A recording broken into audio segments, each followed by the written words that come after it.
Hello everyone. So this is the 9th week that we are going through with advanced robotic course. So given you have seen the lectures, this is the interaction session in which we'll be discussing various things uh, related to the lecture that you have already seen, plus the questions that will also help you in completing your assignments. So in the last class, we started with, or we had just a brief recap of actuators. Then we moved forward with independent joint control, very basic PD and PID control, right? In this class, we are again going to see the controllers, but here we'll also see non-linear controllers.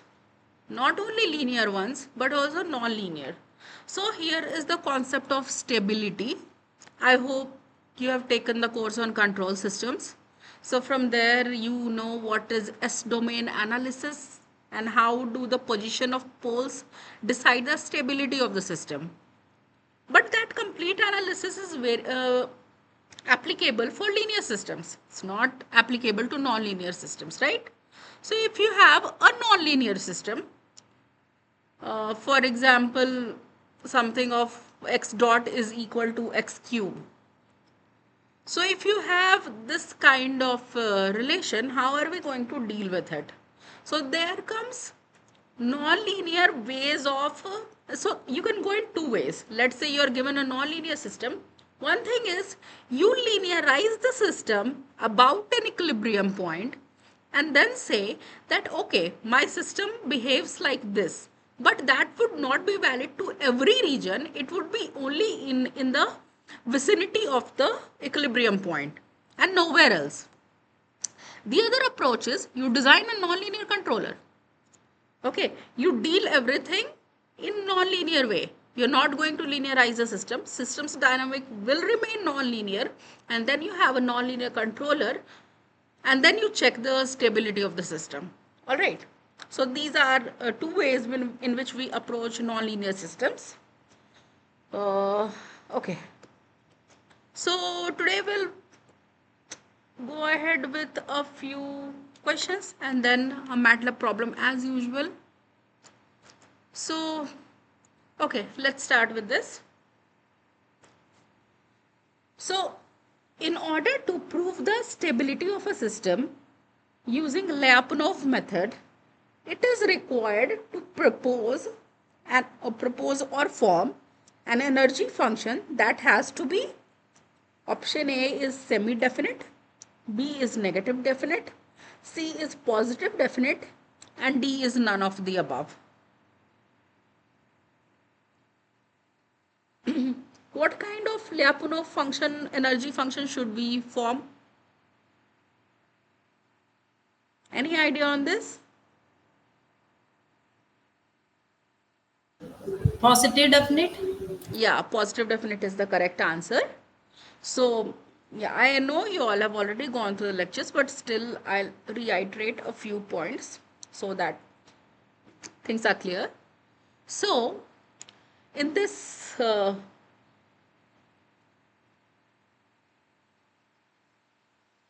in Lyapunov stability theorem, in this theorem, we take an energy like function.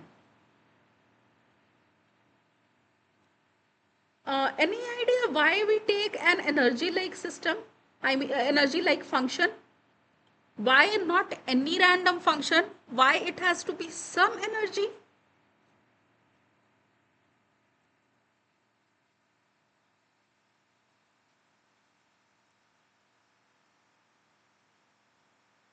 No idea? Okay, we'll see this. So I'll give you the example also why we are doing this.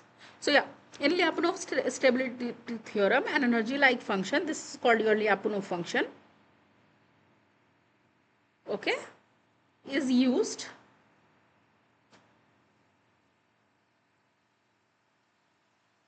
to prove the stability of a dynamical system.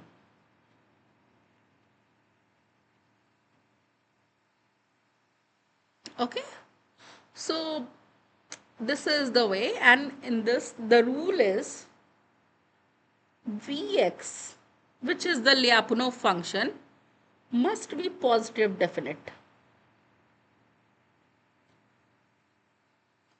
It is some energy like function. I'll tell you what kind of functions it can be, but yeah, let me just complete this.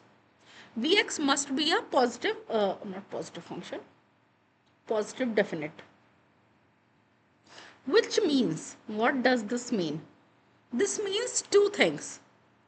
Vx should be greater than 0 for all x not equal to 0. Okay, so x 0 जब भी नहीं है तो Vx greater than 0 होना चाहिए. It should not be less than 0. It should not be 0. Okay, it always has to have a finite quantity when x is not equal to 0, and that too positive.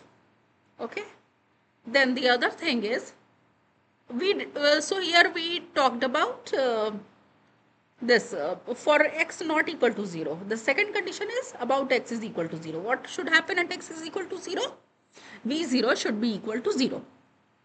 Okay, so at x any other value it should be positive.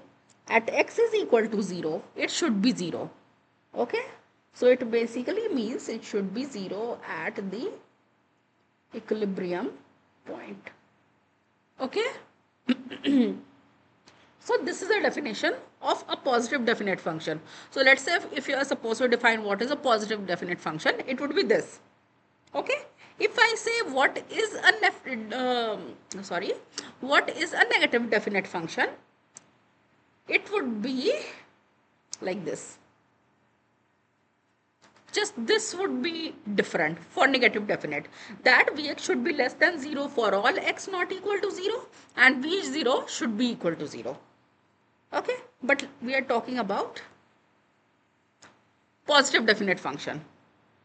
So what this actually means is, I'll tell you before that. So if let's say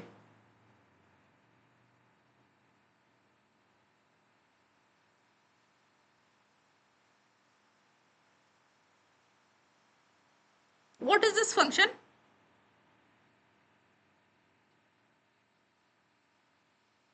Parabolic function. Right, it is a parabolic function. And what is the function? I mean mathematical function. Y is equal to x square. Okay, good. Y is equal to x square.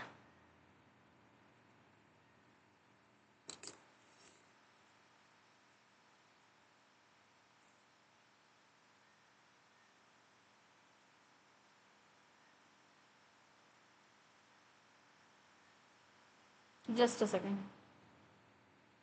So,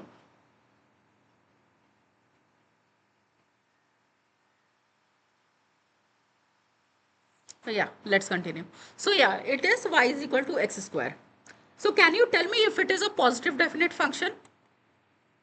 Does it satisfy these two conditions?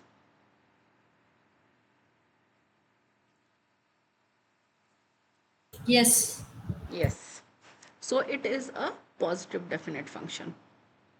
So this is how we find out what is the type of function. Okay. Let's say um, I have the same parabola, but it is somewhat shifted in y direction. So is it a positive definite function?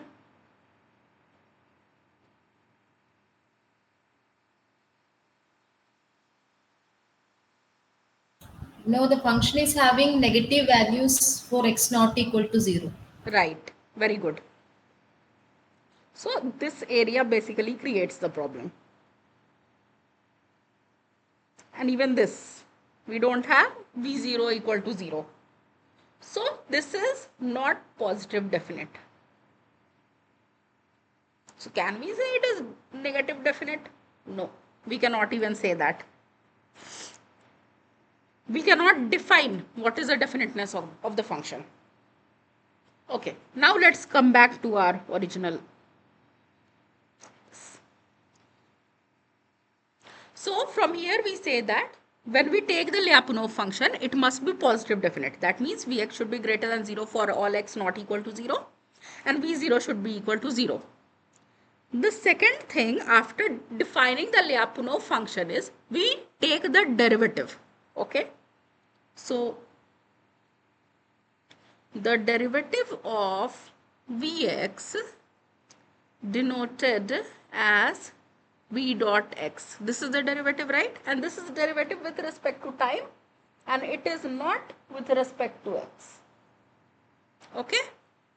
So v dot x, this should be negative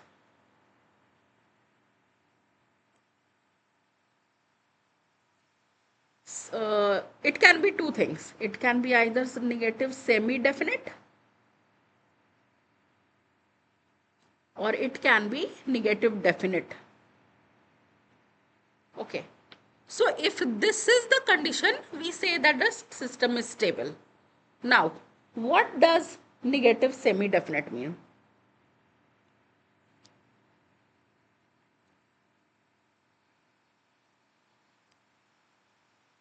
Let's talk about negative definite first. Negative definite means the function in question should be less than 0 for, so it is the same definition, okay, for all x not equal to 0 and this should be equal to 0. It's the same definition as positive definite, it is just that here this is negative. The other thing is negative semi-definite.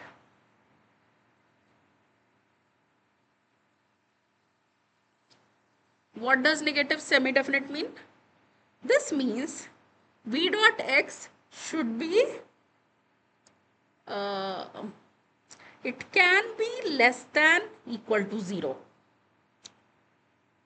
And this is already equal to 0. Okay. So what it actually means is negative definite के लिए the function. So here it was Vx, here it is V dot x. Don't confuse with Vx and V dot x. Let's say we are talking about some function fx. Some function fx. ठीक है. This is just the condition for stability. It has nothing to do with the definition of negative definite or negative semi-definite. So for negative definite, fx, any function that is in question, should always be less than 0 for any x not equal to 0. And apart from it, v dot 0 should be equal to 0. Negative semi-definite means v dot x should not only be less than 0, it can also be equal to 0. मतलब negative definite नहीं है ये. It is not satisfying the condition of being negative definite. It is not satisfying the strong condition of being negative definite. It is a weaker condition. And weaker condition की वजह से ये semi term आ रहा है. Which means I am not strict that I want to have this sign as less than. It can be less than equal to. Okay. So that is the reason why it is called negative semi-definite. This negative definite, what does it guarantee? Negative definite guarantees you asymptotic stability.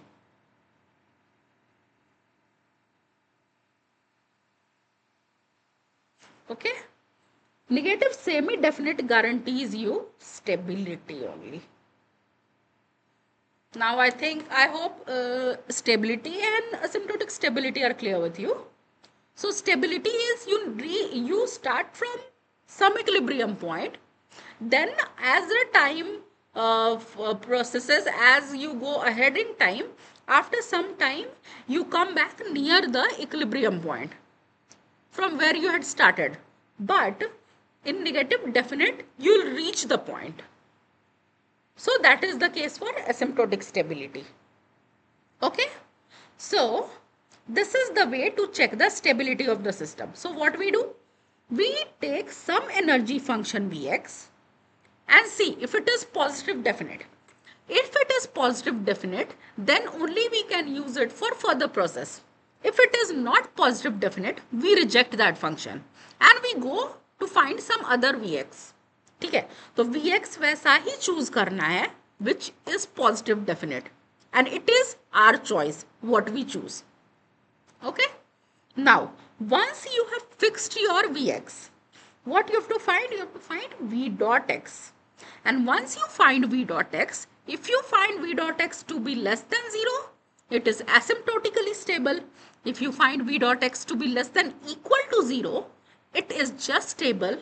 But if there is a case in which you find any other scenario, if you cannot guarantee both of these, ठीक है, मतलब कुछ point के लिए it is less always less than 0 and for some other point it is not, और it is v dot x is appears to be greater than 0 or greater than equal to 0, then in that case it is not stable. Now why this logic fits, I'll tell you. सबसे पहली बात, it is based on the concept of energy of a system. ठीक है, तो Vx in case of spring is what? Half kx square. ठीक है, if we want to make sure that this, let's say this is your spring, right, attached to some mass. Let's say this is the equilibrium point of the spring. Okay, now this mass is perturbed. Okay, but so if it is perturbed, definitely there will be some oscillations. After some oscillation, the spring comes back to its original point, original equilibrium point. Okay, so what we actually want? We actually want कि जो भी system का energy है should get dissipated. If it is completely dissipated and we don't have energy at some point of time ahead, that means the system is stable. It got some energy, it is able to dissipate the energy with time, and then it can come back to the equilibrium point. This is what the notion here. So let's say your energy, this is your energy function. Okay, this is your energy function. We would want V dot x. V dot x is basically del Vx upon del x into we can write it dx by dt, because dx by dt is something which you will get from the state space representation, which is x dot is equal to something of this type. Okay, if it is a spring mass damper system, then it is going to be x double dot is equal to something. So this complete term is basically your V dot x. I hope it is clear. Del V upon del x into dx by dt is your V dot x. Okay, and this is your V dot x. Then what you will do? You will try to find the del V upon del x by differentiating it with respect to it. With respect to x, and then dx by dt, which you get from the differential equation. So we'll do a couple of questions for this also. But my point is, we want the energy to dissipate. That is why we want V dot x to be less than 0. If V dot x is less than 0, that means the energy is dissipating or decreasing with respect to time. That guarantees us asymptotic stability. What if we have an equal to sign here, which is the condition for negative semi-definite? What happens? Energy dissipates, but it stays somewhat closer to the equilibrium. It has some scenario of having energy being there, but it is very less. So that guarantees stability. We are able to reach near the equilibrium point, just not the exact equilibrium point. That is why both of these situations are important. Okay, I hope this makes sense. Vx and V dot x वाला case, इसीलिए एक energy function चाहिए Vx की तरह और V dot x less than 0 होना चाहिए, ताकि we are able to confirm that yeah, energy is being dissipated and I can reach the equilibrium point back. That's the whole logic behind this Lyapunov method. Okay, it's just that the function that you're choosing has to be yours. और वो function sometimes what happens is the function that you choose might not give the answer that is needed. You might end up choosing wrong Lyapunov function. That function would not guarantee your stability. So that there is no universal method of finding what should be the Lyapunov function. That is one of the drawbacks that we have here. Okay, but yeah, this is how it works. Okay, so the as Bindu said that the correct answer is positive definite here. Let's see why the other options are incorrect. So for semi-definite, so Vx we want to be positive definite, right? Because it is an energy function. So a semi-definite function can be 0 for some non-zero values of x, right? Which won't guarantee stability. Stability actually requires strictly positivity of Vx, which means that I have the energy function. The other option is negative definite. Now, Lyapunov function, as we said, should be positive definite. If it were negative definite, it would not serve as an energy-like function that decreases over time, right? That is a problem. And yeah, none of the above is none of the above. So, positive definite is the correct choice. I have spent a lot of time on this question because that is going to build the sole foundation of the rest of the questions that we are going to do. But yeah, if there is any doubt here, please let me know now itself so that I can clarify.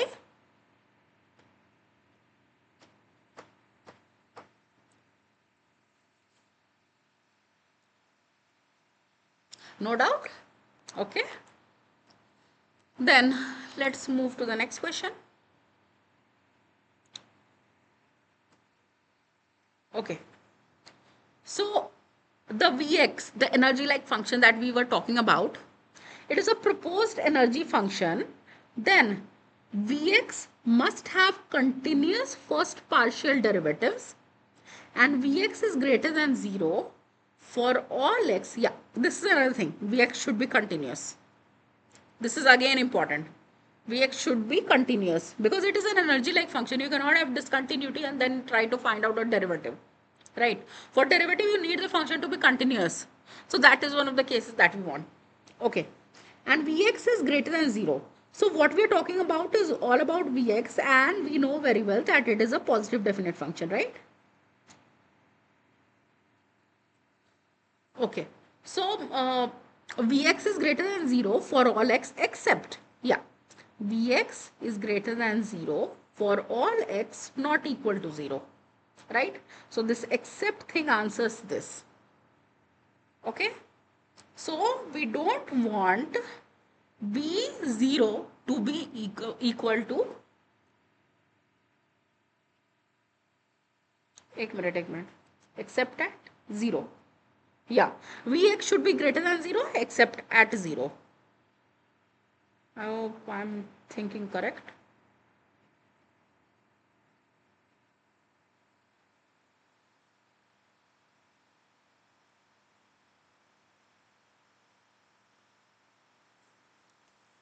Vx is a proposed energy function, then Vx must have continuous fast and Vx should be greater than 0 for all x except, okay, we should not have V of 0 equal to 0. yeah. So this is correct because we don't want 0 condition over here. So yeah, Lyapunov function should satisfy the following properties, that it should be positive definite, right? So Vx should be greater than 0 for all x not equal to 0, meaning it is strictly positive except at equilibrium point. Okay. At equilibrium point, V0 is equal to 0, ensuring that the function vanishes at the system's equilibrium point. Okay. The other thing is the function should be continuously differentiable. This was something I had missed in the last slide. So yeah, this is also important. It should be continuously differentiable. Vx should have continuous first partial derivatives. And yeah, the time derivative of Vx should be negative semi-definite for stability and negative definite for asymptotic stability. So since the function must be positive, I'll write this.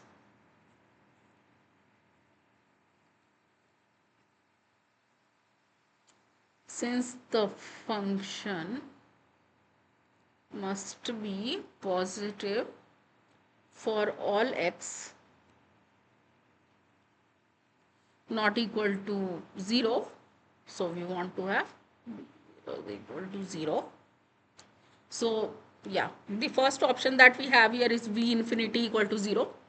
At infinity, vx should ideally approach infinity. It should not approach 0 because it is positive definite, right? As you go on moving with this x, the energy should keep on increasing. So Vx should ideally approach infinity, not 0, to indicate increasing energy far from equilibrium.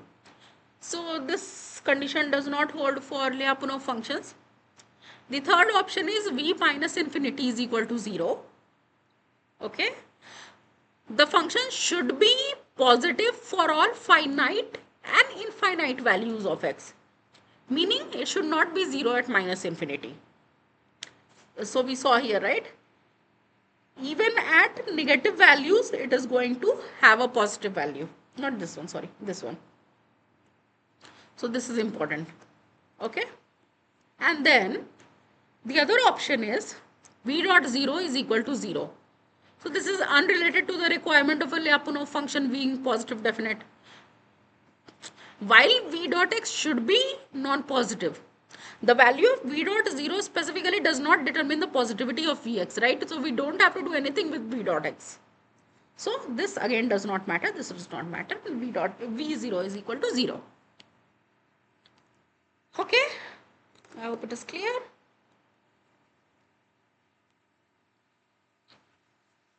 Okay. Let's move to the third question.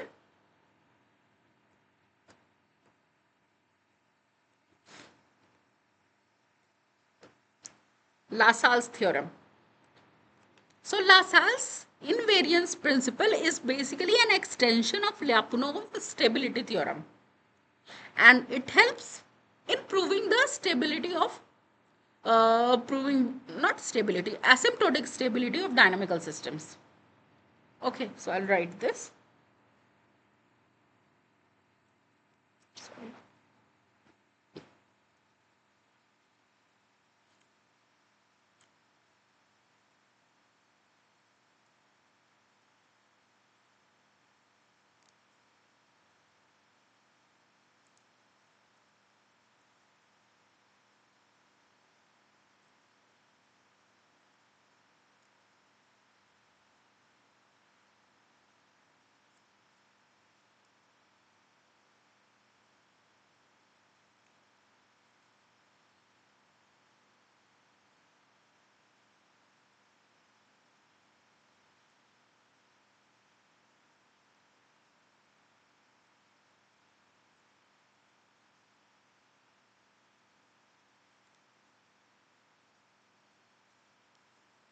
Okay. It is when it is useful for the condition of Vx. So it is particularly useful when V dot x is uh, only negative semi-definite. If it is only negative semi-definite, can we check asymptotic stability? Okay. Okay, I'll write this also instead of negative, strictly negative definite.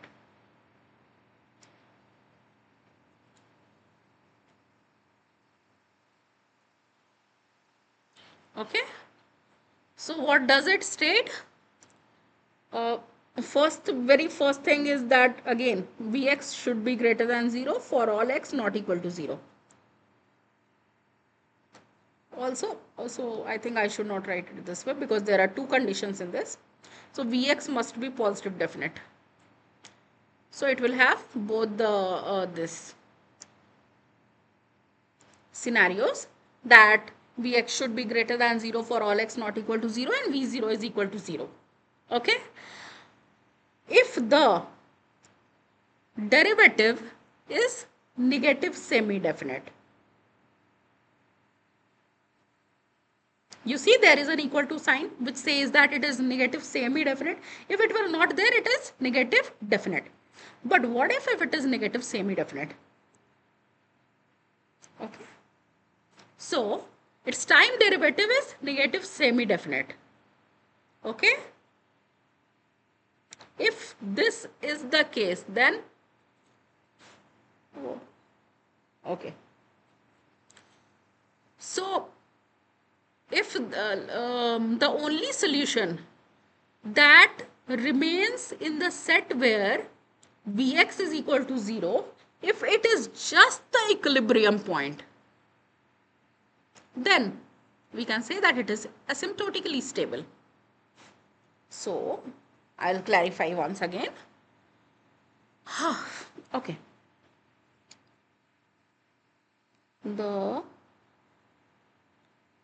See, we have what we have got. We have got v dot x to be less than equal to 0. What is our problem?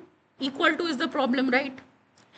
Less than is not a problem because we want, for stability, we want our v dot x to be less than 0. We want the energy to be dissipated.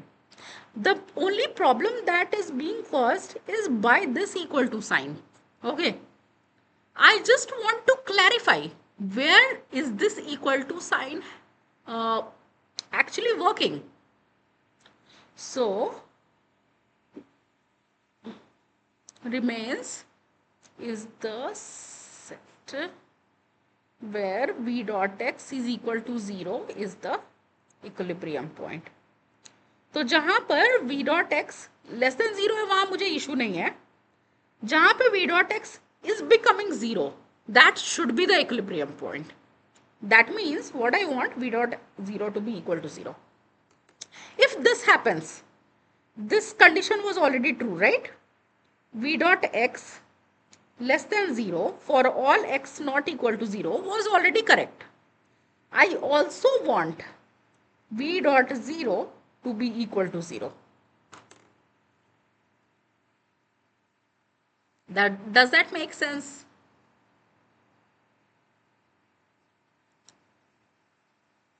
I just want to check the equality condition because it is not taking me to a stricter negative definite condition.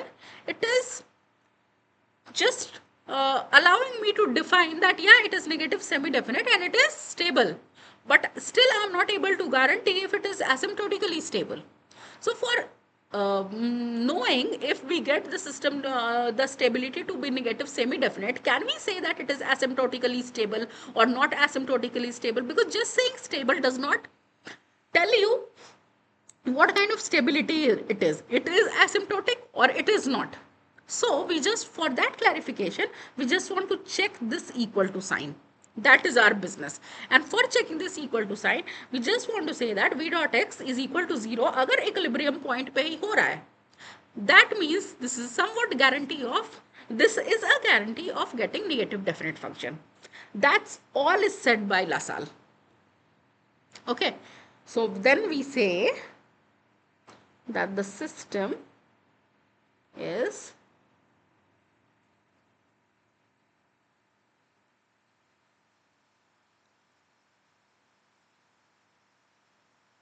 asymptotically stable. Okay. So yeah. So LaSalle's principle applies basically to this part which is related to the equilibrium point. So we can say that since Vx is a Lyapunov function, it satisfies Vx is greater than 0 for all x not equal to 0 and Vx is equal to 0 at the equilibrium point. Okay, thus LaSalle's theorem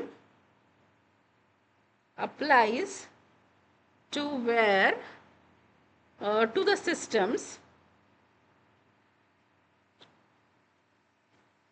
where V0 is equal to 0, because that is our place of concern.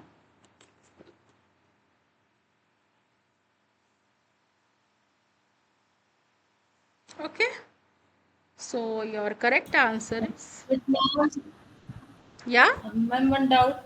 yeah, Ma'am, if the question is like to prove the stability of a system where V of x is equal to 0, we use Lascelles theorem or Lyapunov theorem.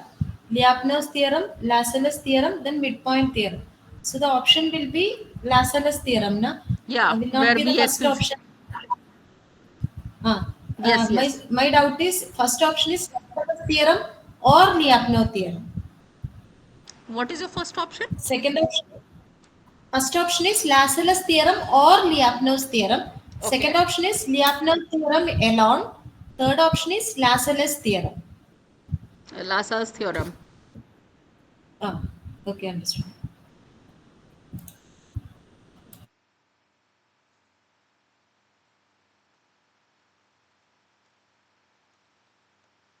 Because this is the point will we need to check. So if it is just Lyapunov theorem, it would not give you the complete notion of stability.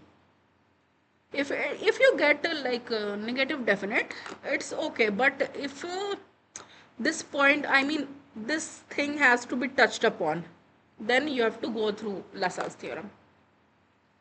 Okay, so the first option was Vx is equal to 0. So what would this imply? That Vx is 0 for all x, which is incorrect, because this is not the case.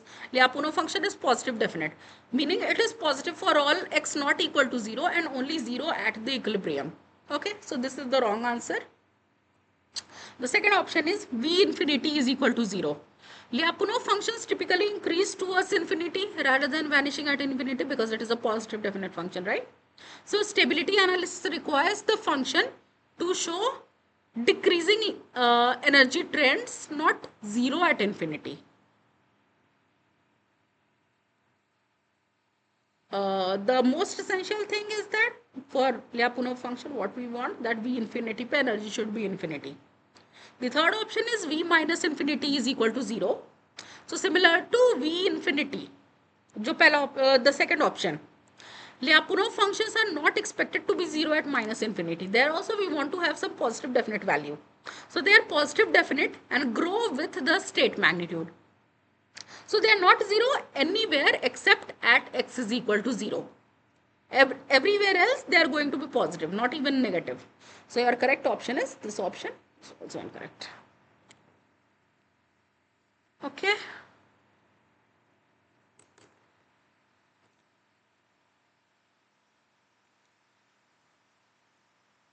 If this is clear, let's move to the next question.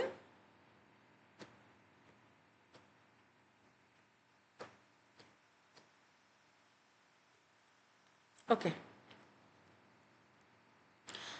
Using the Lyapunov's method, we wish to prove the stability of a spring. Okay.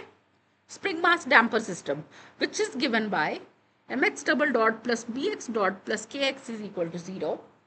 A choice of the energy function could be okay. What could be the choice of the energy function? So it is a spring.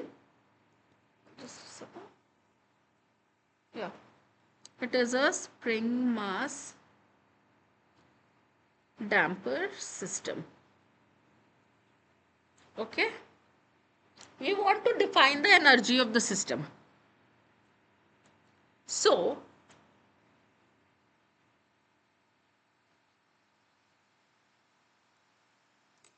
what is the total energy of the system according to you?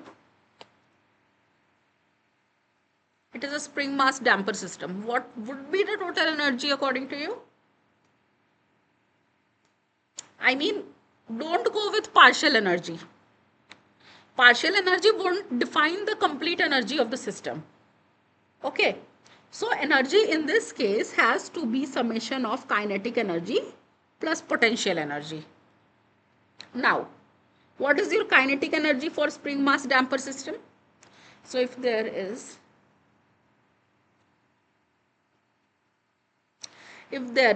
the spring mass damper system, then your kinetic energy is going to be, let's say it is being displaced by x and we have a forward velocity in this direction. We consider it to be like that. This is the equilibrium point. Okay. So your kinetic energy is half m x dot square, because this will also get moved by this velocity only. So for mass, this is going to be the kinetic energy. And what is the energy stored in the spring? It is going to be half k x square. Before that, let me make this clear. M is the mass here. Okay. B is the damping coefficient. And K is the spring stiffness. Okay. So this is the complete energy of the system, right? So a Lyapunov function should represent the total energy of the system. The total energy stored in a spring mass damper system is, kinetic energy is half mx dot square, potential energy is half kx square. So since damping dissipates energy and it does not contribute to the stored energy, so a suitable Lyapunov function can be given by this. Now let's check, does it satisfy our positive definite condition? Because this is important, right? So we have considered our Vx to be half m x dot square plus half kx square. This is what we have considered. Okay. Does it satisfy this condition? This is our first condition to check positive definite. Does it satisfy?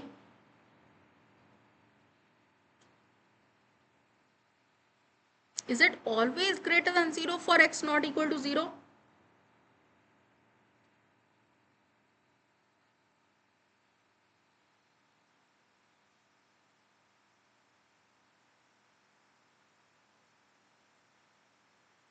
बताओ.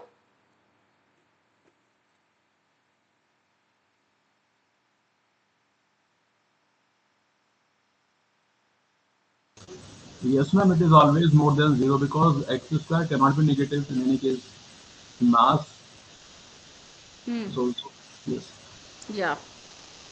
So half is, since x is not equal to 0, so this term is always going to be greater than 0. This is for sure. In this case, if x dot is some value, since it is x dot square, it is going to be positive. Let's say in some case x dot is equal to 0, then also this complete term is always going to stay positive for x not equal to 0.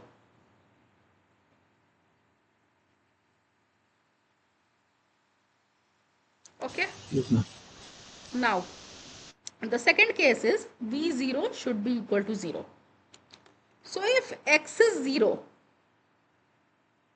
we have x to be always equal to 0. That means the second term will always be 0 and the first term x dot will be 0 because there is no change in x. It is constantly 0.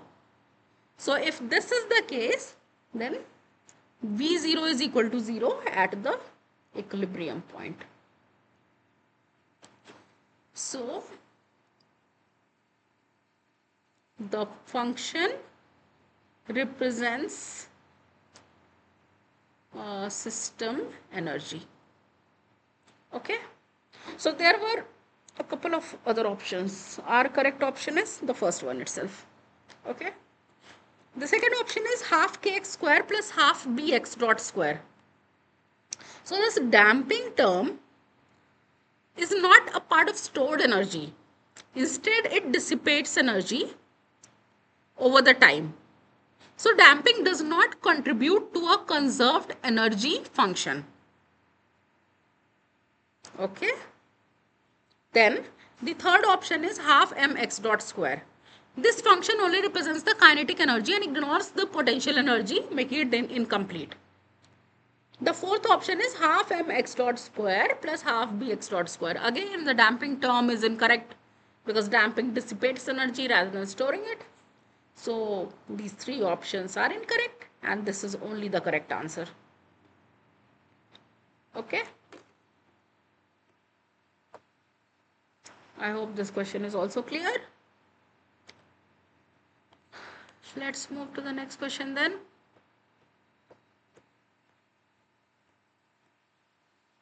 Rao-Thurwitz stability criteria.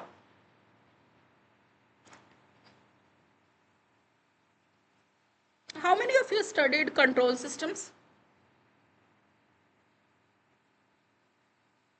Is the subject I have studied, ma'am. okay?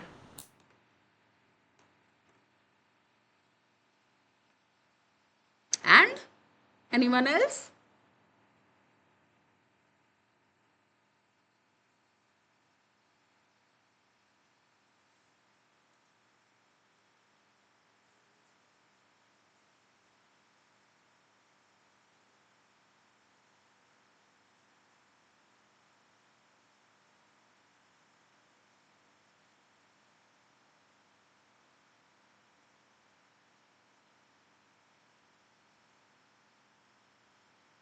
Okay. Now,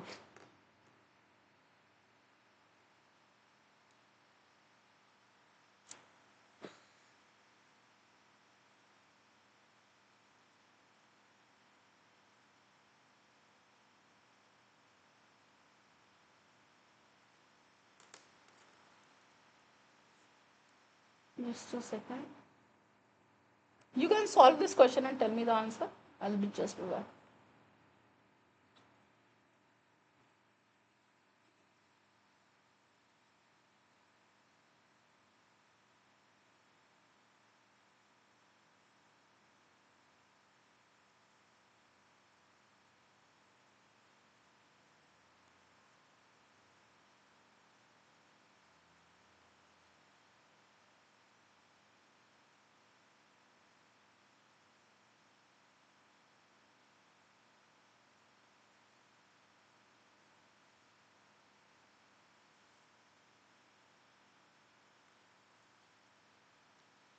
Okay. Let's start. Not required. Okay. So we write the all the powers. S to the power 6, power 5, s to the power 4, s to the power 3, s to the power 2, s to the power 1, s to the power 0. Okay. And then we first rearrange the coefficients. It's gonna be a naught and then a1 is here, a2 would be here. Do you want to say anything, Bindu? No, ma'am. I'm just saying the values. Okay. What is the answer? A3. Yeah, this is A3. Yeah. A4 and A5, A5. A6. A6. Okay. So then you go on filling these rows also. Okay. And these are basically, so I'll write the first term for you. It is basically cross multiplication. So the first one is A1 into A2 minus A0 into A3 upon A1. This is the first term. Then the term which is supposed to come below it is basically going to have the multiplication here. A1 into A4. Yeah. No, ma'am. Right. A1 into A4. A1 into A4 minus A0 into A5 Right. by A1. Yeah. So this is the way in which we define. So basically what happens is, here you have to take the multiplication divided by A1. Then in the next column also you are going to do this. The question that is being asked, I don't know if we have a numerical question for this, but anyway, the question that is being asked is, if the characteristic equation is given by this, the first row of the route table is given by, it is given by this, right? So it's going to be A0, A2, A4, A6. So this is your correct option. Second row is A1, A3, A5. So first option is incorrect because it is the second row. Okay. The third option is incorrect because we do not have A0. And the fourth option, A0, A1, A3, A5. No, it is already incorrect. So the first row should only contain the even index content, and it is not possible in this way. So yeah, this is your correct answer. So it is one of the methods to check the stability of the system.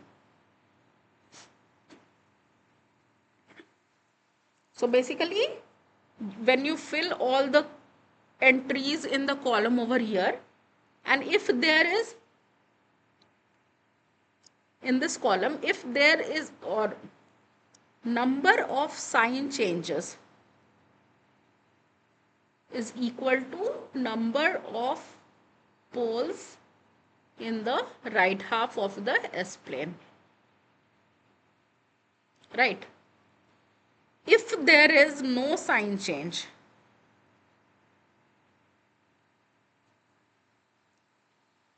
that means no pole in RHP. That means the system is stable. So this is one of the ways of finding the stability of the system in frequency domain, in S domain. There are ways to find in the time domain, but then you have a lot of exponential and everything coming in. So you basically solve the differential equation there. The whole advantage of doing everything in S domain or frequency domain is you get to solve algebraic equations instead of differential equations. That is the biggest advantage that we have. So if you have entered the S domain, how would you check the stability of the system? One thing is that you can find where are the poles, where are the zeros, but let's say it is a higher order system. It is not possible to manually calculate what are the poles and zeros of the system. In that case, this Raut-Hurwitz criteria helps you determine the stability of the system. All right? Okay.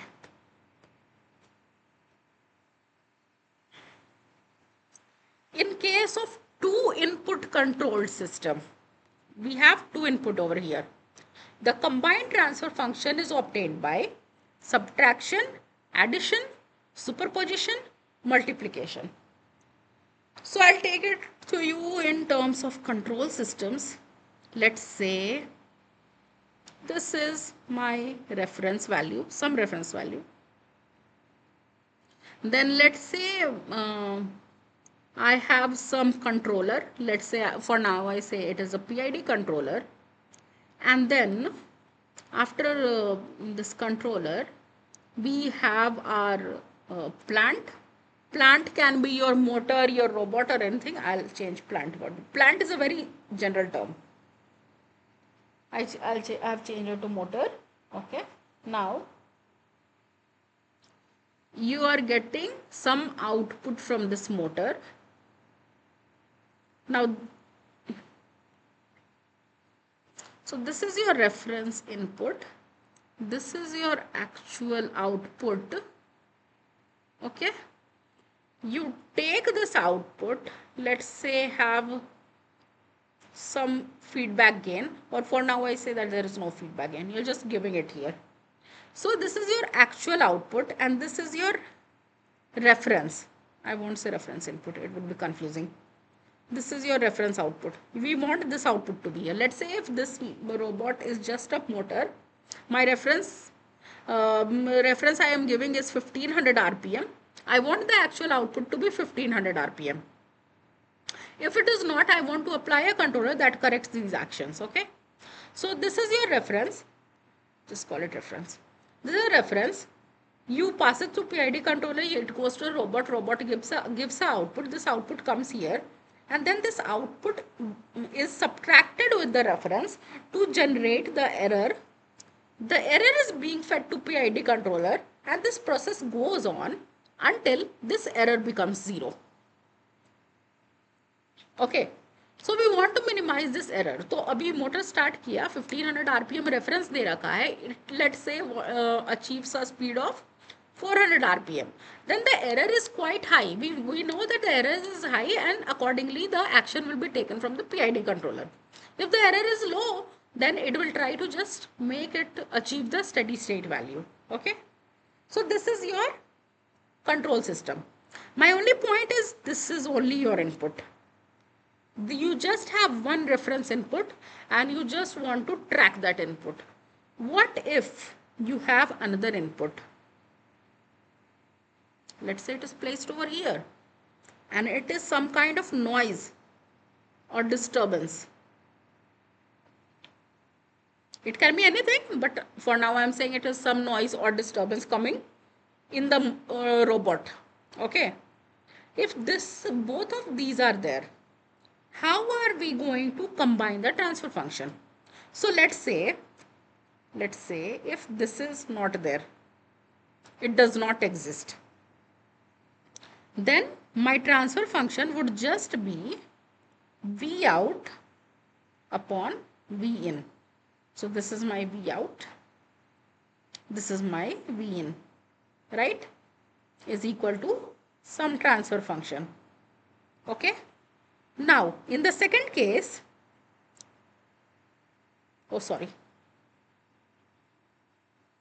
in the second case, I want to erase this. I won't be able to probably. Let's say it does not exist. Okay. It exists, but this does not exist. This thing is not there. Okay. So what is happening? This becomes your input. So in this case my input was reference, in the other case my output remains the same, but V in is my disturbance, and it is also going to have some transfer function. Okay, but both of these are independent. For one case that I said, this disturbance was inactive, in the other case this reference was inactive. Now what I want is, I want to study both of their effects together. So if I want to study both of their effects together, basically I want to study the effect of multiple inputs, simultaneous multiple inputs in this linear control system. So what will be the total system response? The total system response can be determined using the principle of superposition. If you remember your electrical circuits, you might remember if there are many voltage sources, okay, then how we can determine what is happening? Use one of the voltage source, remove, either short the things, open the things, do everything. All the voltage sources should become inactive. Just one voltage source basically shows what is the effect going on in the system. What is the current in which branch and what is happening, what is the potential difference and everything. Now, remove this voltage source, take another voltage source and check the effect of it in the system. Combine both of them, you can find out using the principle of superposition what is the total current and everything in the system. In this case, our total output would be response due to input 1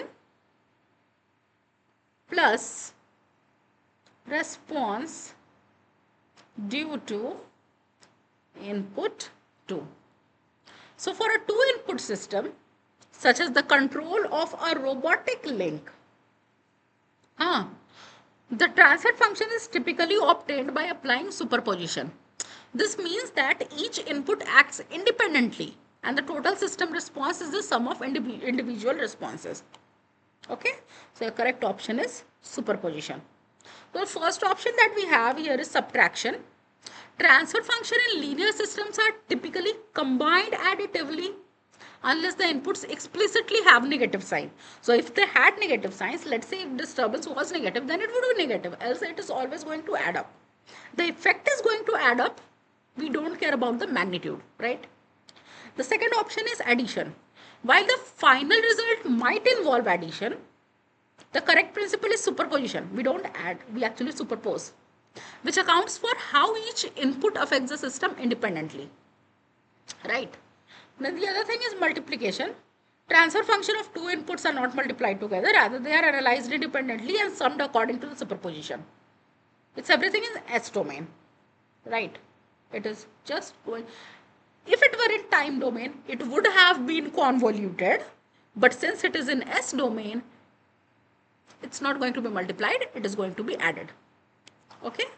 So your correct option is superposition. Now, let's move to the next question. In a DC motor, the torque produced is proportional to what? If you have seen the lecture, can you answer the question?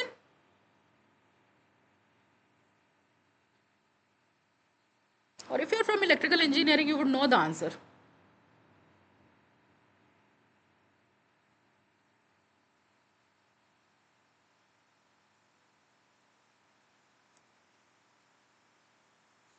No idea?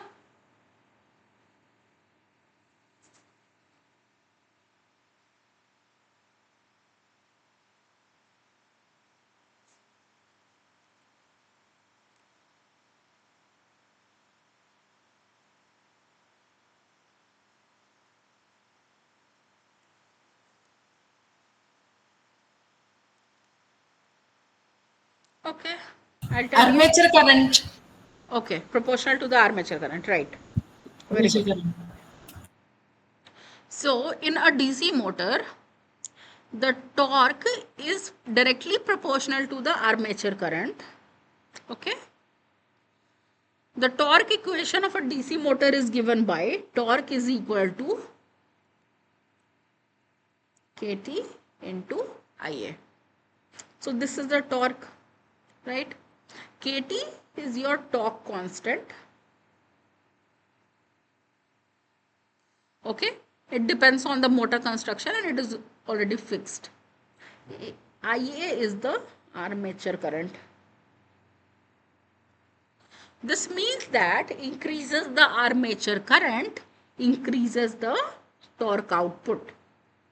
So your correct option is proportional to the armature current. Okay, let's check the other options. Proportional to the armature voltage.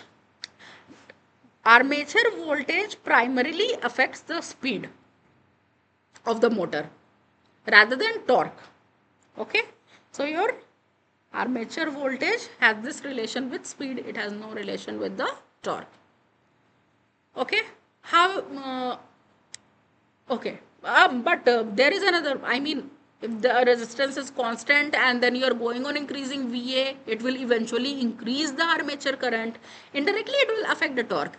But yeah, the torque is not proportional to armature voltage.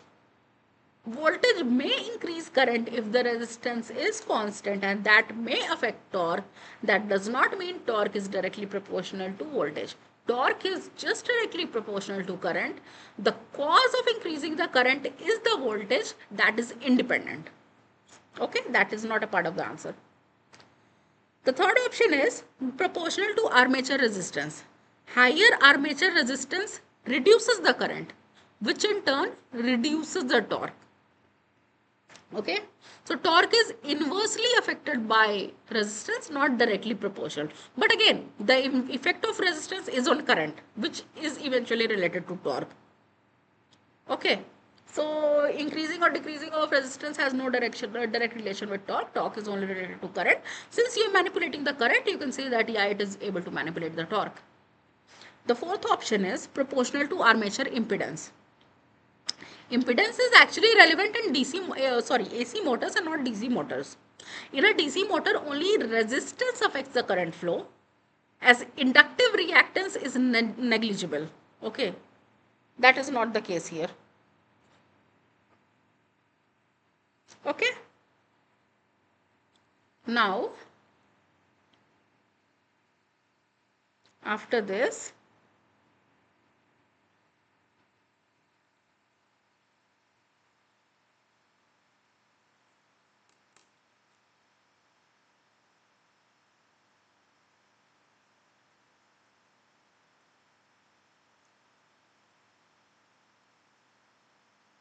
just a second, I got an important call.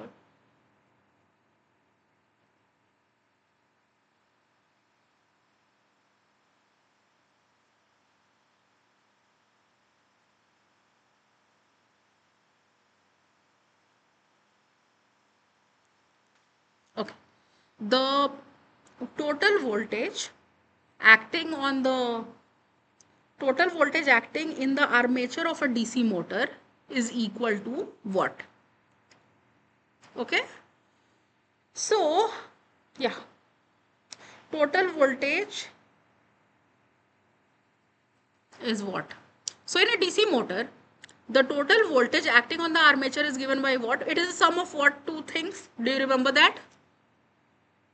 Do you remember the circuit of armature? Let's say I call it to be my complete voltage. Okay, it is a combination of what? Two things.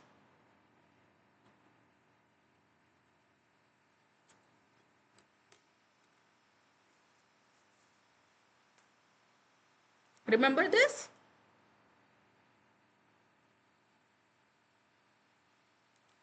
So, Yes, ma'am. okay. So, you see the polarity of VA and VB? It does not add up. It acts in counter manner.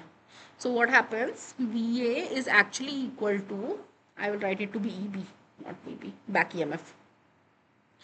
Total voltage is equal to back EMF plus IA. Let's say IA current is the flowing and this is the armature resistance. IA into RA. So your VA is applied voltage, which is input voltage to the motor. Okay. EB is the back EMF, electromotive force, and it is the voltage generated due to motor rotation, right? And then IA is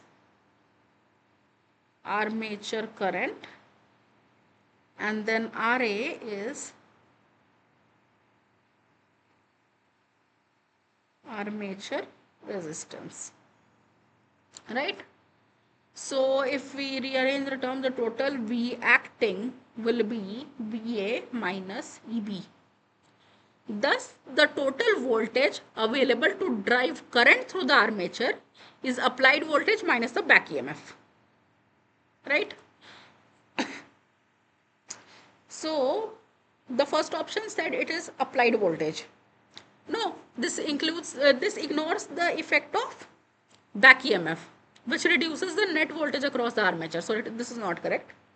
Second option is applied voltage minus back EMF voltage. This is correct, right? The third option is applied current minus back EMF voltage. Voltage and current cannot be directly subtracted in this manner. There is no resistance also here. So this option is definitely incorrect, right? And the fourth option is back EMF voltage.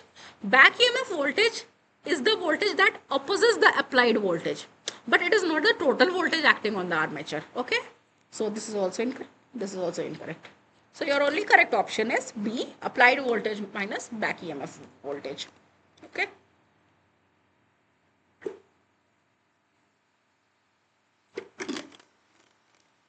Okay. Let's move to the next question.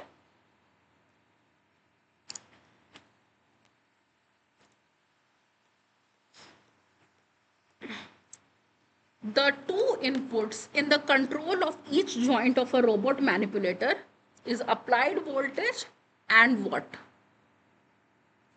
So we read about multiple inputs, right? We were reading that if there is a robotic manipulator and it has two inputs, then what we do, what we would do. But what are those two inputs actually? One of them is applied voltage, because there is a motor and you are going to apply a voltage to it. That's true for sure. So what it actually does, this controls the actuator, which is your motor, that drives the joint. Okay, then what else? Is it the load carried by the gripper? Is it the back EMF? Is it the armature current? Or is it dynamic torque as disturbance?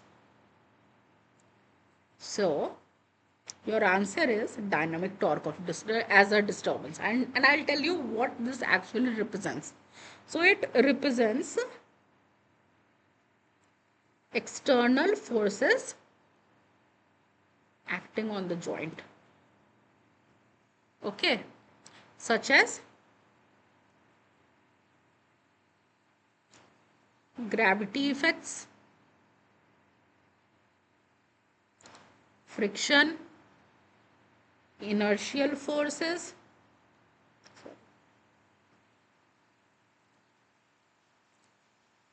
load variations. Okay, so all these things, they come in dynamic torque as disturbance, and this is one of the inputs. Why the first option is incorrect?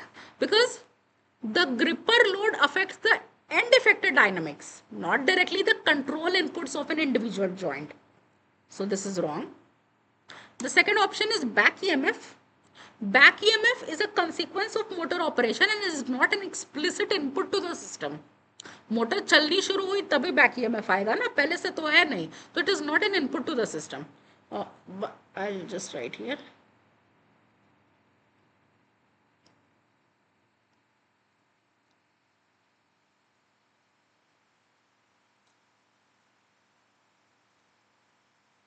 Okay, back EMF is consequence of motor operation.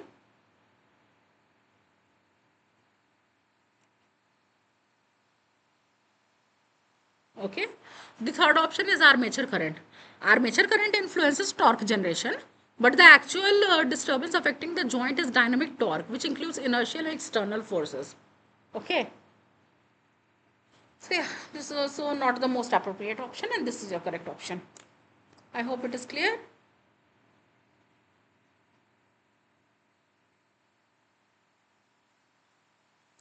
If it is, then let's move ahead.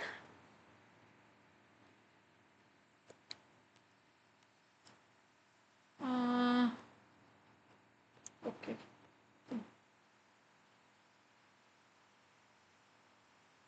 Okay. When the robot is moving, the dynamic effects on the dynamics effect on the motor is reduced by what? So when the robot is moving, the dynamic effects, what are these dynamic effects? These are inertia, external forces. Okay, on the motor can be reduced by what? We had done this question by gear ratio. How gear ratio helps you in like rejecting the disturbances. So when a robot is moving, you don't see every effect coming into play because of the high gear ratio. High gear ratio actually does not allow the inertia to be reflected. So, okay, when a robot is moving, dynamic effects, all such as all those things on the motor can be reduced by the gear ratio. So, what is the relationship between motor torque Tm and load torque TL? So, what is the relation?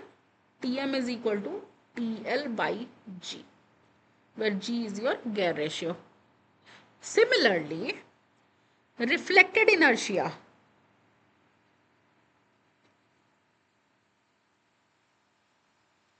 Inertia J equivalent is equal to J load by G square. Okay. Thus, using higher gear ratio reduces the effect of load inertia by the square of the um, gear ratio g square, making it easier for the motor to handle the system dynamics. Okay.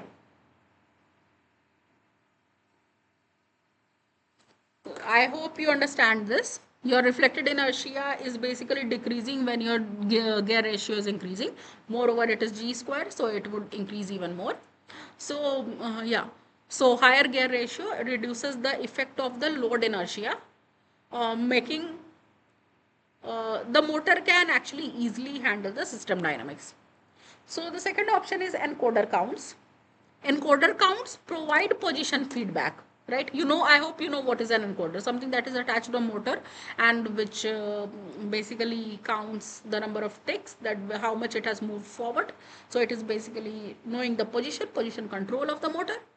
So encoder counts provide position feedback but do not directly reduce dynamic effects on the motor. So this is definitely a wrong answer. For voltage applied, uh, while increasing the applied voltage, sorry, yeah, increasing the applied voltage can increase motor speed, right? Uh, but it does not reduce the dynamic effects on the motor. Why would it affect? I mean, it is just increasing the speed. It has no relation with the torque. And then the armature current. Armature current affects the torque generator, but it does not fundamentally reduce dynamic effects. Instead, the motor has to work harder if dynamic effects are high, because you won't be able to achieve the required task. Instead, the inertia will, or the dynamics will play an important role. So your correct option is square of the gear ratio. Okay. After this, we'll move to the MATLAB problem. But before that, any question?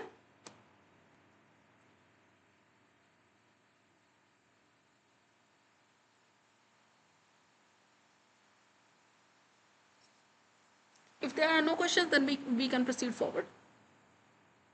Okay. Okay. So we'll have a few questions over here. So for now, you can forget this.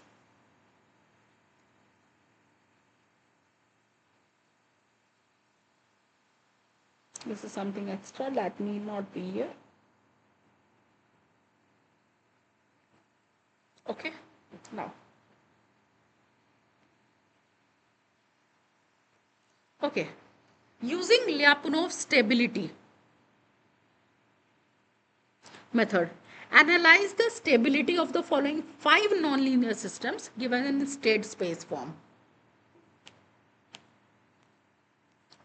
Okay.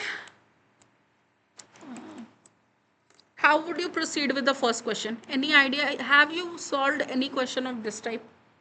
In which, let's say, you're given a state space representation of a system and then we want to find out if the system is stable. Any idea?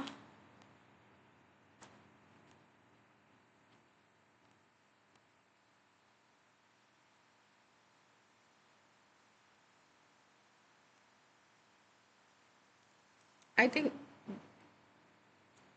okay, I have not completed the question. So we are going to, so we can take any Lyapunov function. But in this case, we are going to take, so you see, all the equations here are second order.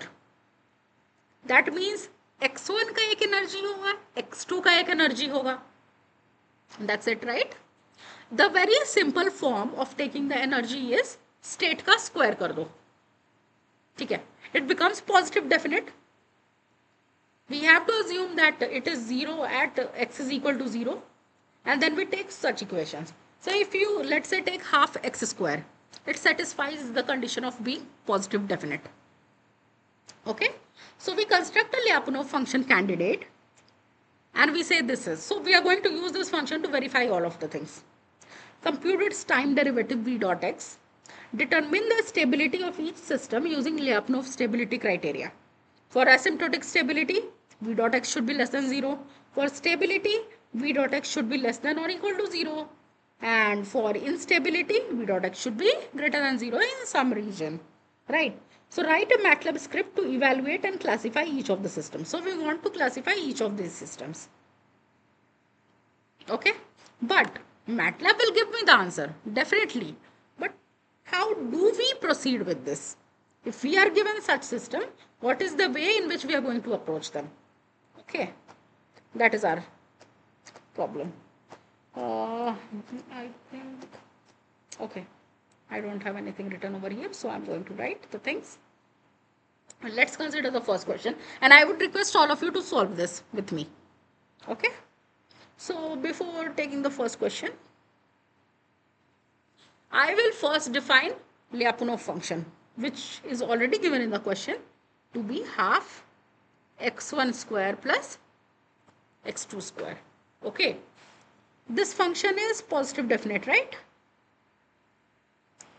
Is there a doubt?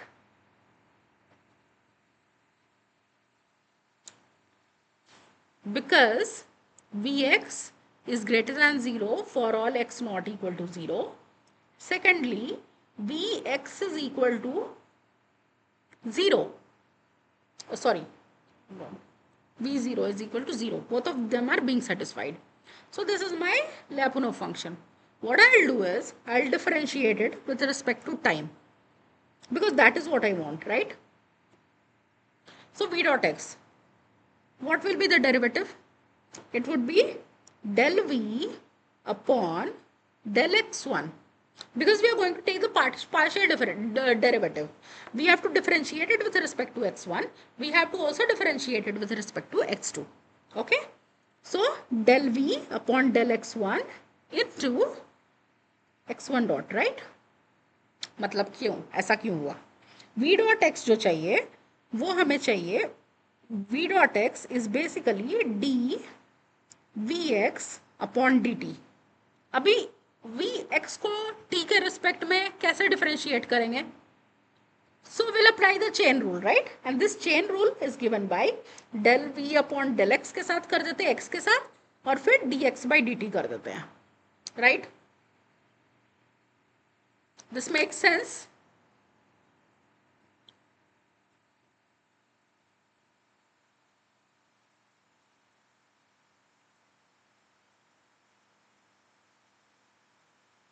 Tell me if this is making sense, then only I think I can proceed, because this is very important. And it is good for you because you are learning some part of nonlinear control.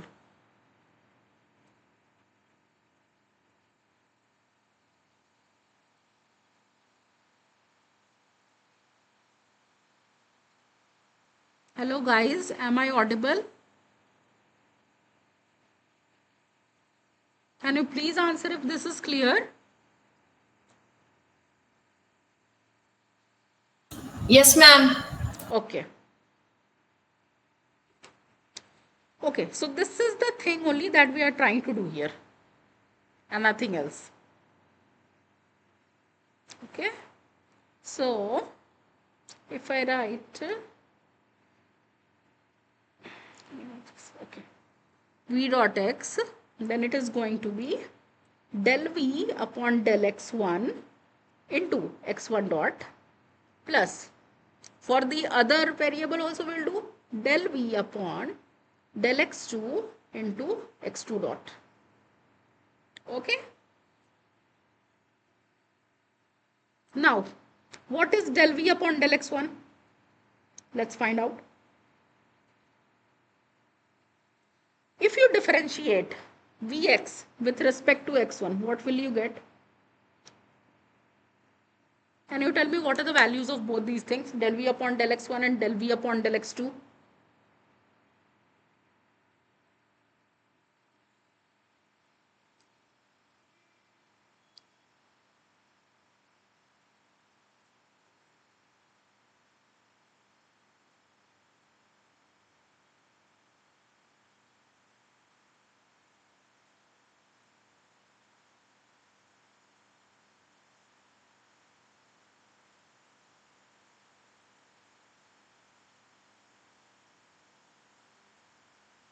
No idea? Come on, try it once. Differentiate Vx with respect to x1. What will you get? It is just the partial derivative. Simple problem.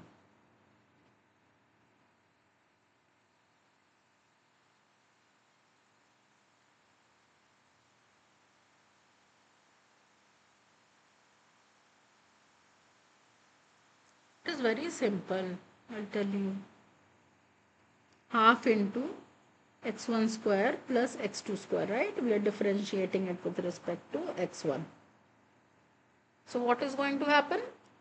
x2 square wala term is not important because it is anyway going to vanish because it is being differentiated with respect to x1 na? So x2 is already a constant, so it goes away. What remains is half into 2x1. Half and 2 cancel out and then we get just x1. So your answer is x1 here. Similarly, you'll get x2 here. Okay. I hope this is clear. If it is, then you can substitute the value here. Del v upon del x1 is equal to x1 into x1 dot plus x2 into x2 dot. Okay.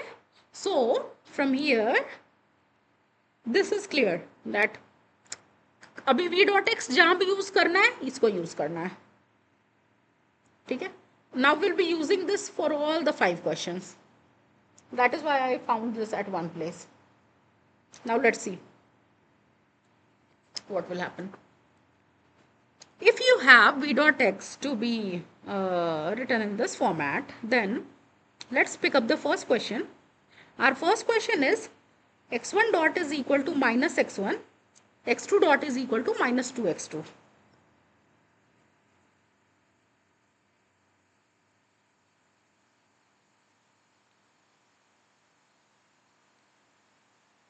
Right? This is our this state space. Now, from here, if we want to find out what is v dot x, because it is v dot x in which we are interested, उसका sign क्या आ रहा है? That sign will basically tell us if it is going to be stable, asymptotically stable, or not stable at all. Okay, so your v dot x is going to be x1 into, substitute the value of x1 dot. It is going to be minus x1 square, right? For the second term, it is x2 into x2 dot. That means minus 2 x2 square. Okay. Now, x1 square will always be greater than or 0, right? Greater than 0. x2 square will always be greater than 0.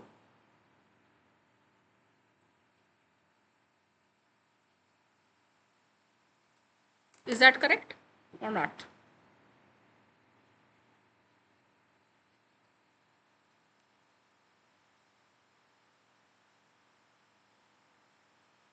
I am talking about the condition for x not equal to 0.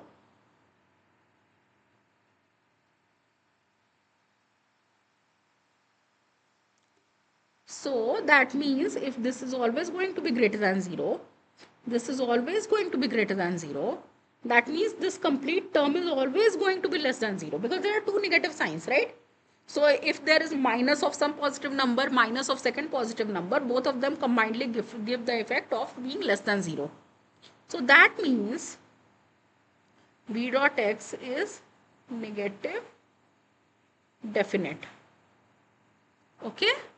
Which means v dot x is less than 0 for all x not equal to 0. And v of 0 is also equal to 0. This concludes. Yeah, okay, fine. You can leave. So from here, we can see that this is asymptotically stable. Okay.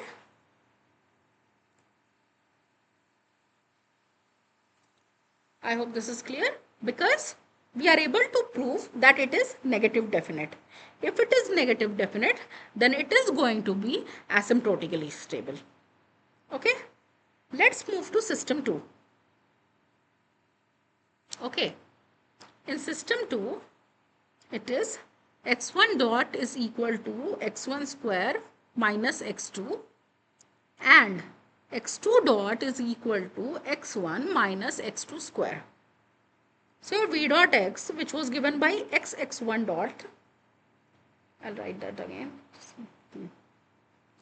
x1 dot, sorry, yeah, plus x2 dot, right? Now substitute the value x1 into x1 square minus x2 plus x2 into x1 minus x2 square.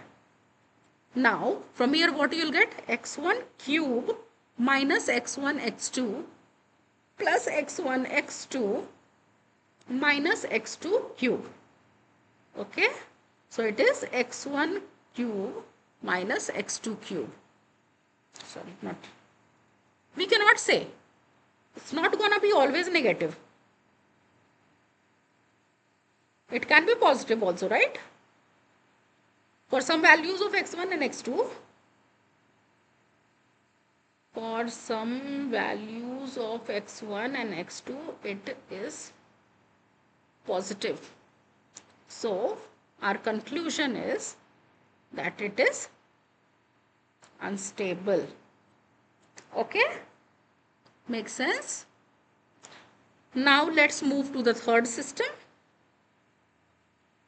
For third system, x1 dot is minus x1 minus x2 square, x2 dot is minus x2. So v dot x is x1 into x1 dot plus x2 into x2 dot, right? Which can be x1 into minus x1 minus x2 square plus x2 into minus x2 minus x1 square minus x1 into x2 square minus x2 square, right? This is your complete this. Now what can we say about this?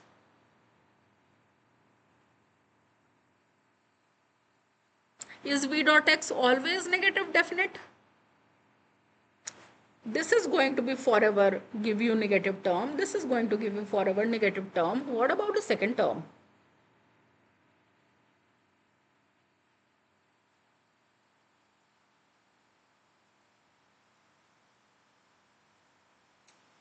Can we comment something on this?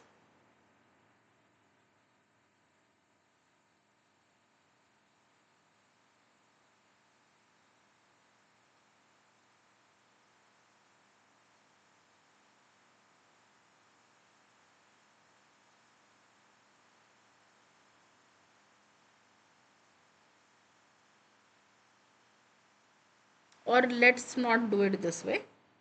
Let's change a way. Instead of defining both of these, let's do one thing. Minus x1 square minus, let's take x2 square common and then write x1 plus 1, right? So this is for sure negative. This is for sure negative, but this is being multiplied with a quantity. Now who can guarantee that 1 plus x1 is going to be positive or negative? We cannot. We cannot decide this.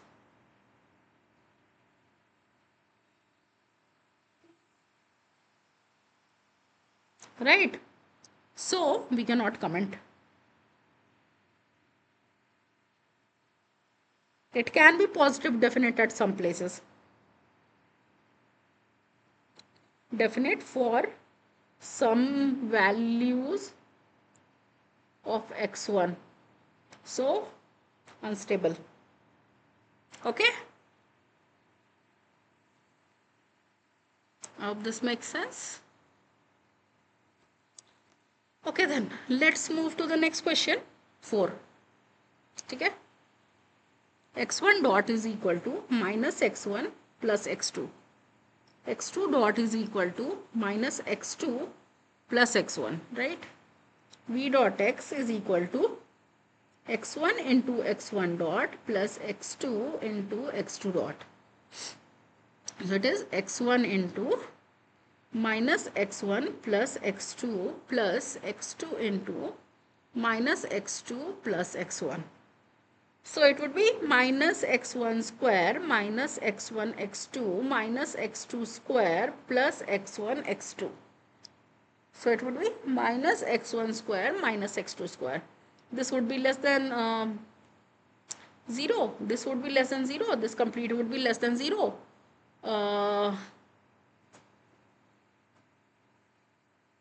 Have I made some mistake? Yes, I have made a mistake. x1 x2 plus x1 x2. So it is going to be minus x1 square minus x2 square plus 2x1 x2, in which we can write it to be x1 square plus x2 square minus 2x1 x2. That means it can be written, can be written equal to minus x1 plus, minus x2 square. Okay. Now, can this be said that it is always less than 0 or not? We cannot say that, right? Because this x1 and x2 at some point of time may be equal. And if they are equal, they will become 0. So there is a chance of having an equal to sign here. It will either always be negative or it can be equal to 0, can be equal to 0 when x1 is equal to x2, right? And in the other cases, yeah, it can be non-zero. So it is semi-negative definite. So it is just stable, not asymptotically stable. Okay. Now, let's move to the fifth system. Fifth system has x1 dot to be equal to minus x1 cube and x2 dot to be equal to minus x2. So v dot x, which is given by x1 dot plus x2 dot, we can write x1 into minus x1 cube plus x2 into minus x2 minus x1 to the power 4 minus x2 square. This is less than 0. This is also less than 0. This combinedly is less than 0, right? Right?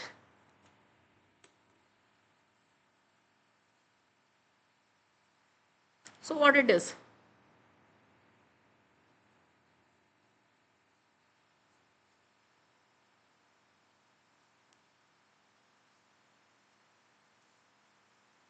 What can we say about this?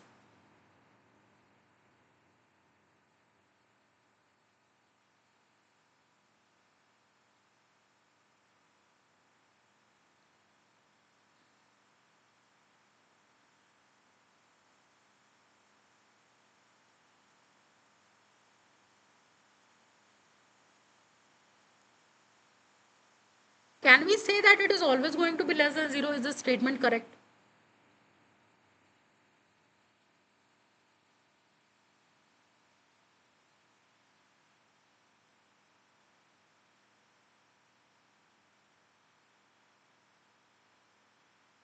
It definitely does not increase.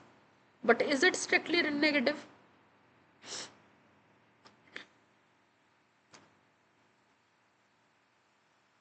Yeah, right. It can also be equal to 0. So when x1 to the power 4, when it can be 0? What is the case in which it will be equal to 0? Don't take the condition of x1 to be 0 and x2 to be 0. Apart from this, what is the other condition?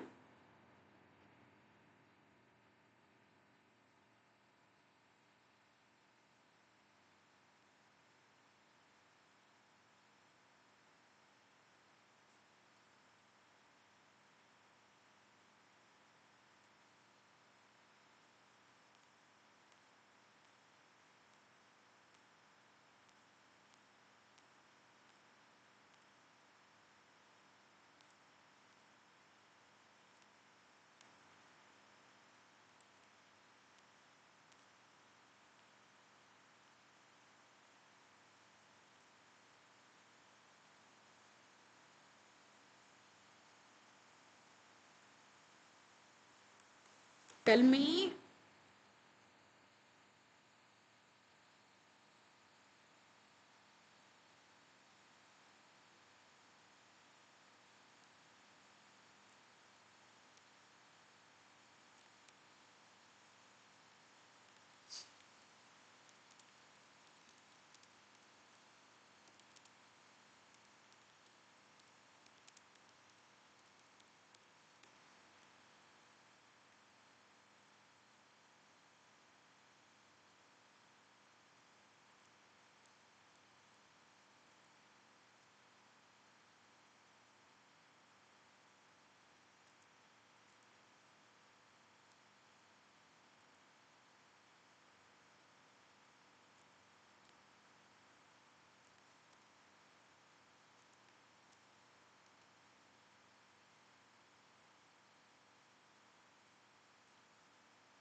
So any changes in the answer that you said?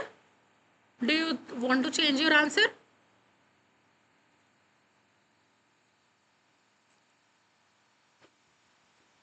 Because it won't be equal to 0 unless we have this condition. And this condition is a part of negative definite condition. We can have v0 to be equal to 0.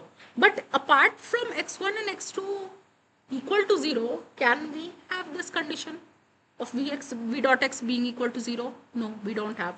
It would always be less than 0. It would always be less than 0. The complete term will also always be less than 0, and it is going to be asymptotically stable.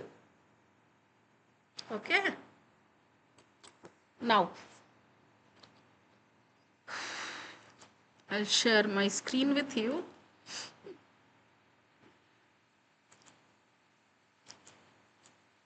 Just let me change the recording post.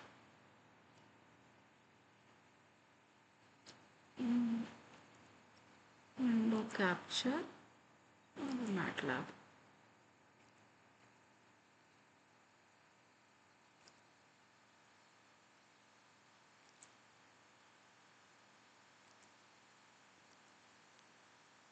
Okay, I think you can see my screen. Now let me so this is the MATLAB code. Okay. It looks so small. I don't know if I'm able to. Yeah. Okay. So the first is CLC, clear all and close all. To clear screen, clear everything is the command window, everything that is in the workspace, and to close all the open windows. Then what we use Sims toolbox, which basically helps us in manipulating the expression using symbols. We don't have to give a value to the variable. Everything will be manipulated in the form of the symbols, and then we can use it to check our expressions. Then out of the 5 questions we solved, I think I've taken 4 questions only here. So these are 4 questions that we did, and I have defined them in this way. So F1 is basically x1 dot is equal to this, x2 dot is equal to this. In this way, the four functions are defined. So a system is made up of these four functions, which have the titles of system 1, system 2, system 3 and system 4. This is an extra, system 5, it does not exist, sorry. And then for I1 to 4, I mean for all the systems, what we do, we define a Lyapunov function. So we already defined half x1 square plus x2 square, right? So this is what it is. Then we take the Jacobian. Jacobian, what is Jacobian? Jacobian is differentiation with respect to x. Gradient of v. It is not differentiation of v with respect to t yet. In this case, it is only differentiation with respect to x. So we take our Lyapunov function candidate, differentiate it with respect to x1, differentiate it with respect to x2. After this, what we do, you saw that we got v dot to be equal to x1 into x1 dot and x2 into x2 dot. Sorry, x1 into x1 dot plus x2 into x2 dot. That is what we do. dv by dx में जो आया, once you took the Jacobian, you got dv by dx जब किया, so you got x1 into x1 dot. No, sorry, you got x1 and x2.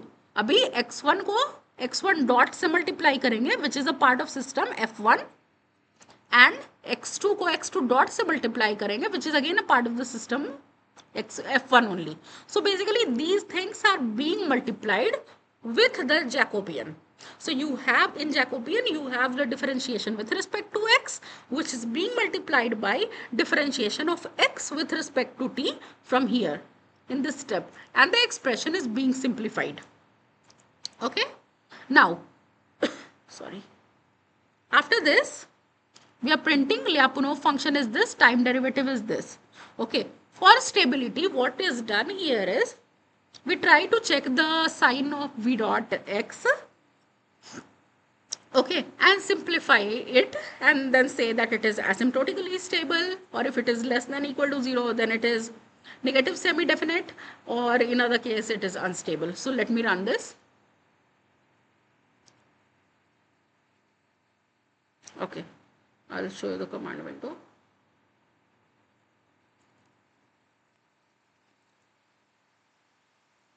So we can see this is a Lyapunov function. This is the time derivative and the system is asymptotically stable.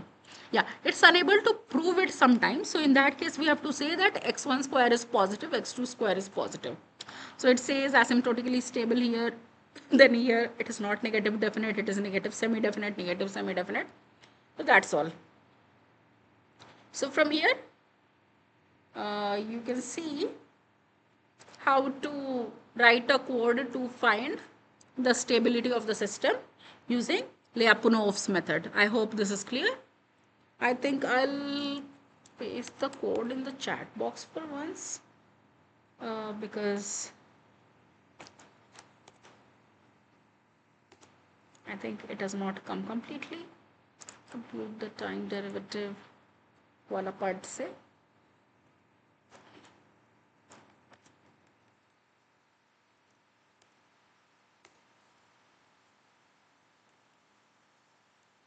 I'll paste this part once again. If you want, you can copy it with you. It would be of use to you. Else it is already a part of this lecture. You can always visit the recordings and you can see it. It's not an issue. So yeah, this is how we finish with the Lyapunov's method, in which we already saw PID controller last time. So it was KP, KI, KD, कब कैसे tune करना है, why we want, when we want to tune what again, and everything we had studied. This time it was Lyapunov's method, and then we wanted to see how to check the if the system is non-linear, and so let's say we want to proceed, how would we do? But we mostly took the example of linear systems. If it is going to be non-linear system and there are multiple equilibrium points, because in our case it was a single equilibrium point and we dealt with that. If it has multiple equilibrium points, then it would be like finding Jacobians at all those points and then proceeding with the methods that what type of equilibrium point it is, and all those things come into picture. Lyapunov method basically helps you know if the system is stable or not by energy based method. So you define an energy function, you say that this is my energy function, you differentiate it. Then with respect to time, see if it is always decreasing or not decreasing, what is happening. If it is decreasing forever, strictly decreasing, it is going to be asymptotically stable. If it is not strictly decreasing, then it is just going to be marginally stable. And if it is not decreasing in some parts, then it is going to be unstable, right? So if you have some point also of instability, you call it to be unstable. So yeah, that's all for today. We'll have the lecture next Monday at the same time. See you there. Okay, bye bye.